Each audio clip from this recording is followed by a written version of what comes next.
Islam commands that sovereignty is only for the laws of Allah, and that the nation does not depend on anyone else for its security.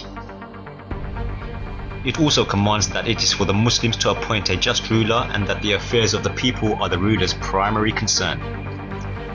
After destroying the Khilafah in 1924, these principles were swept aside, and the Western powers carved the Muslim Ummah into nation-states, installing puppet regimes in order to ensure the suffocation of the people, both intellectually and politically.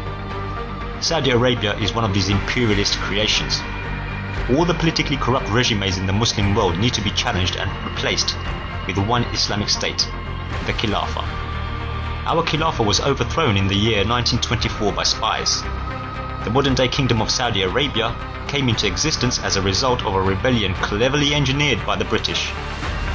Britain sought to strike the Islamic State from within. Followers of the Wahhabi madhab had managed to establish themselves, a force to be reckoned with within the Islamic State led by Muhammad ibn Saud and later by his son Abdul Aziz.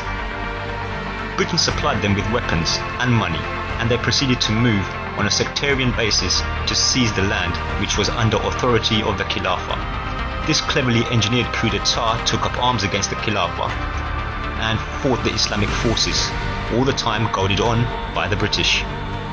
It was well known at that time that the House of Saud were British agents. The House of Saud and its sectarian army, the Wahhabi madhab, were supplied with weapons, money and other resources by the British. They exploited the Wahhabi madhab with the aim of fighting the Khilafah and clashing with other madhabs in order to incite sectarian wars with the Uthmani Khilafah.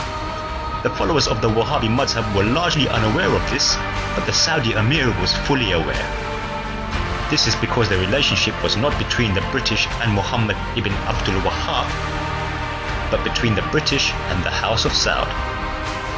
The reward for the House of Saud for being the dogs which barked for the British was planned rulership over the Hijaz. The House of Saud, once in power as a rulership over the Hijaz, arrogantly named the land the Kingdom of Saudi Arabia in the year 1933, the only state in the world to be named after a family.